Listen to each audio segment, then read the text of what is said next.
Hello વિદ્યાર્થી મિત્રો, સ્વાગત છે તમારા આજના વિડીયોમાં। આજે આપણે ધોરણ 8 ચેપ્ટર નંબર 8 બેઝિક પદાવલી અને નિત્યસમમાં 8.1 ના દાખલા નંબર 2 ની વાત કરીશું। આના આગલા વિડીયોમાં આપણે પહેલા જે પ્રશ્ન હતો કે સરવાળો કરો તે શીખ્યા હતા। હવે આપણે શીખીશું કે આપેલી બહુપદીની બાદબાકી કરો। જ્યારે પણ તમને બાદબાકી કરવાની કીધી હોય ત્યારે સૌપ્રથમ તમારે એક વાત રાખવાની છે કે જે પણ આપણને બહુપદીની નિશાની આપેલી છે તે આપણે નિશાની આપણે બદલવાની રહેશે। તો ચાલો આપણે શરૂ કરીએ। અહીંયા તમે જોઈ શકો છો કે એક બહુપદી તમને આપેલી છે કે 12a માઇનસ 9ab વત્તા 5b માઇનસ 3 માંથી જ્યારે પણ તમને માંથી શબ્દ આવે ત્યાં તમારે બાદબાકી કરવાની રહેશે। 4a માઇનસ 7ab વત્તા 3b વત્તા 12 આ બાદ કરવાનું છે। તો ચાલો આપણે શરૂ કરીએ। અહીંયા તમે જોઈ શકો છો કે જે બહુપદી આપેલી છે તે આપણે લખીએ કે 12a માઇનસ 9ab વત્તા 5b માઇનસ 3 આ બહુપદીમાંથી એટલે આપણે આ બહુપદીને બાદ કરવાની છે। તો હંમેશા તમારે સહજાતીય પદની નીચે હંમેશા સહજાતીય પદ મૂકવાનું રહેશે। તો ચાલો જોઈ શકીએ છીએ કે સહજાતીય પદ 12a ની નીચે એના જેવું પદ છે 4a, પછી 9ab તો ab વાળો પદ ક્યાં છે તો આ રહ્યો। તમારે નિશાની સાથે ને સાથે લઈને આવવાનું છે। તો -7ab તો -7ab પછી જો તો b વાળો પદ આ રહ્યો એમાં નિશાની છે વત્તા તો અહીંયા મૂકો વત્તા 3b અને છે અચળ સંખ્યા છે -3 એવી ને એવી નીચે છે +12। હવે જ્યારે પણ તમને બાદબાકી કરવાની કીધી હોય ત્યારે તમારે આપેલી બહુપદીની નિશાની બદલવાની રહેશે। નિશાની કઈ રીતે બદલશો તો અહીંયા પ્લસ છે તો અહીંયા માઇનસ મૂકવાના રહેશે, અહીંયા પ્લસ છે તો અહીંયા માઇનસ મૂકવાના રહેશે, અહીંયા માઇનસ છે તો અહીંયા પ્લસ મૂકવાના રહેશે, અહીંયા કશું નથી એટલે પ્લસ થાય છે તો પ્લસ હોય તો તમારે અહીંયા માઇનસ મૂકવાના રહેશે। હવે જે પણ આપણે નવી નિશાની મૂકી એ નિશાની આપણી મેન નિશાની થઈ જાય છે। એટલે એ નિશાનીને મતલબ એ નિશાનીને જ રાખીને આપણે આગળના દાખલા મતલબ હવે આગળની પ્રોસેસ કરવાની છે। એ તમે જોઈ શકો કે માઇનસ માઇનસ જ્યારે પણ તમે એક વસ્તુ યાદ રાખો, જ્યારે પણ સરખી નિશાની હોય ત્યારે તમારે સરવાળો કરવાનો રહેશે અને નિશાની તમારે જવાબમાં મોટી સંખ્યાની મૂકવાની રહેશે। અને જો વિરુદ્ધ નિશાની કાં તો જુદી નિશાની હોય તો તમારે બાદબાકી કરવાની રહેશે। એમાં પણ નિશાની મોટી સંખ્યાની આવશે। જો સરખીનો સ એટલે સરવાળો કરવાનો, જુદી હોય તો બાદબાકી કરવાનો, એ યાદ રાખો। અહીંયા તમે જોઈ શકો છો કે માઇનસ માઇનસ બંને સરખી નિશાની છે। જો સરખી આવે તો બંનેનો સરવાળો કરવાનો રહેશે। 12 અને 3 કેટલા થાય છે તો 15 થાય છે। નિશાની મોટી નિશાની આવે તો મોટું કોણ છે 12 છે તો 12 ના આગળનું માઇનસ મૂકવાનું છે। ત્યારબાદ જો પ્લસ માઇનસ વિરુદ્ધ નિશાની થઈ, જુદી જુદી નિશાની થઈ, જુદી જુદી હોય તો આપણે બાદબાકી કરવાની રહેશે। તો અહીંયા જો 5 માંથી 3 જાય એટલે કેટલા રહે છે તો 2b બાકી રહે છે। નિશાની મોટાની મૂકવાની છે, મોટું કોણ છે તો મોટું +5 છે તો અહીંયા પ્લસ આવશે। ત્યારબાદ જો માઇનસ પ્લસ પાછા વિરુદ્ધ નિશાની આવી તો બાદબાકી કરો, 9 માંથી 7 જાય એટલે 2 વધે 2ab। નિશાની મોટાની મોટું કોણ છે મોટું માઇનસ છે તો માઇનસ મૂકો। 12a પ્લસ આ પ્લસ છે આ માઇનસ છે, વિરુદ્ધ નિશાની બાદબાકી થાય, 12a માંથી 4a જાય તો 8a વધે છે। નિશાની મોટી સંખ્યાની આવે, મોટું કોણ છે 12 એનું પ્લસ આવશે। આ રીતે આપણે દાખલો 1 પૂરો થાય છે।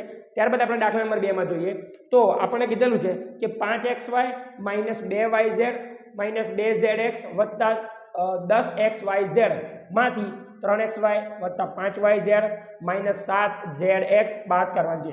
આ નિયમ ખાસ તમે યાદ રાખજો।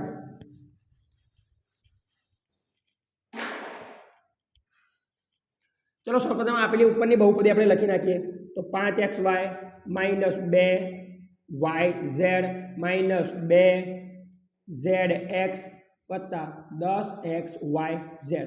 ત્યારબાદ નીચે આપણે વાત કરવાનું છે સહજાતીય પદની નીચે સહજાતીય પદ એટલે કે જે સરખા દેખાતા એની નીચે સરખા xy જેવા આ xy એટલે 3xy yz તો આ yz વત્તા 5yz પછી zx તો આ zx માઇનસ 7zx અને આના જેવું પદ કંઈ નથી તો આપણે 0 લઈ લેવાનું રહેશે।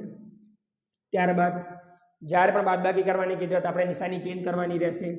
આની નિશાની કંઈ કરવાની રહેતી નથી તો આ એવું ને એવું જ આવશે 10xyz વત્તાના અહીંયા વત્તા છે તો ઓછા છે તો અહીંયા વત્તા થઈ જશે, અહીંયા વત્તા છે તો ઓછા થઈ જશે અહીંયા વત્તા છે તો ઓછા થઈ છે, કેમ કે કંઈ નથી એટલે વત્તા સમજવાનું છે. હવે વિરુદ્ધ નિશાની આવી, બાદબાકી કરીશું. 7માંથી 2 જાય તો 5ZX, નિશાની મોટાની આવશે, મોટું કોણ છે? 7 છે. 7ની નિશાની નવી કઈ બની ગઈ? પ્લસ, તો અહીંયા પ્લસ મૂકો. ત્યારબાદ જોઈ શકીએ કે માઇનસ માઇનસ સરખી નિશાની, સરવાળો કરીશું. 5 અને 2 કેટલા થાય? તો 7YZ, નિશાની મોટાની આવશે, મોટું કોણ છે? તો 5ની આગળની નિશાની કઈ છે? મેં નવી બની માઇનસ, તો માઇનસ મૂકો. હવે 5 - 3XY તો 2XY. આ રીતે કરતા દાખલા નંબર 2 પૂરો થાય છે, જેનો જવાબ 2XY - 7YZ + 5ZX + 10XYZ થાય છે.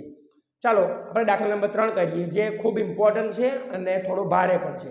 હવે જોઈ શકીએ છીએ કે અહીંયા તમને આપેલી એક બહુપદલી છે 18 - 3P - 11Q + 5PQ - 2PQ² + 5P² માંથી આપણે સજાતીય પદની નીચે સજાતીય પદ લખીશું. તો સૌપ્રથમ જોઈએ તો અચળ પદ ક્યાં છે?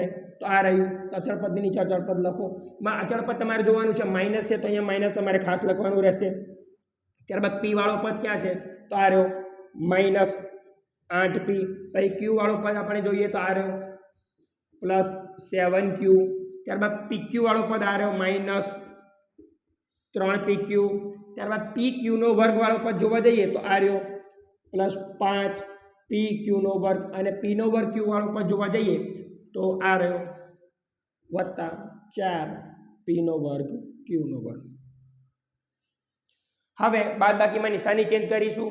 તો આ પ્લસ છે તો અહીંયા માઇનસ થઈ જશે, પ્લસ છે તો અહીંયા માઇનસ થઈ જશે, માઇનસ છે તો અહીંયા પ્લસ થઈ જશે, પ્લસ છે તો અહીંયા માઇનસ થઈ જશે, માઇનસ છે તો અહીંયા પ્લસ થઈ જશે, અહીંયા માઇનસ છે તો અહીંયા પ્લસ થઈ જશે. હવે આ નિશાની ચેન્જ કરી નાખશું એટલે આપણે દાખલાનો જવાબ મળી જશે. આપણે જે દાખલા નંબર 1 ગણાવેલો છે સરવાળા કરવા માટે, તે અહીંયા ઉપર આઈ બટન પર તમે ક્લિક કરશો તો તમને એ દાખલો તમને જોવા મળી જશે. તો તમારે એ દાખલો જો જોવા હોય તો તમે ઉપર આઈ બટન પર ક્લિક કરી અને એ દાખલો જોઈ શકો છો. ત્યારબાદ અહીં જોઈ શકો છો કે પ્લસ માઇનસ વિરુદ્ધ નિશાની, એ પછી હું લખીશું કે જ્યારે જુદી નિશાની હોય તો તમારે બાદબાકી કરવાની રહેશે, ને સરખી નિશાની હોય તો તમારે સરવાળા કરવાની છે. સરખીનો 100 એટલે સરવાળા તરફ આવડી જશે. પ્લસ માઇનસ વિરુદ્ધ નિશાની 5P² માંથી 4P² જાય તો વત્તા P² Q² જવાબ મળે છે. ત્યારબાદ માઇનસ માઇનસ સરખી નિશાની, સરવાળો થશે. 5 અને 2 કેટલા થાય? તો 7PQ², નિશાની માઇનસ મૂકો. ત્યારબાદ પ્લસ પ્લસ બંને સરખી નિશાની, 5 અને 3 કેટલા થાય છે? 8PQ, વત્તાની નિશાની મોટું છે. માઇનસ માઇનસ સરખી નિશાની, સરવાળો થશે. 11 અને 7 કેટલા થાય? તો 18 થશે, નિશાની માઇનસ આવશે, 18Q મૂકો. ત્યારબાદ -3P + 8P, જો વત્તા અને ઓછા વિરુદ્ધ નિશાની છે, બાદબાકી થશે. 8માંથી 3 જાય તો 5P મળશે, નિશાની મોટાની, મોટું કોણ છે? તો પ્લસ છે. હવે 18માંથી 18 ને 10 કેટલા થઈ જશે? 28. આ રીતે કરતા દાખલા નંબર 1, 2 અને 3 પૂરા થાય છે, જે તમારા પરીક્ષા માટે ખૂબ ઇમ્પોર્ટન્ટ છે. વિડીયો જોવા બદલ થેન્ક યુ.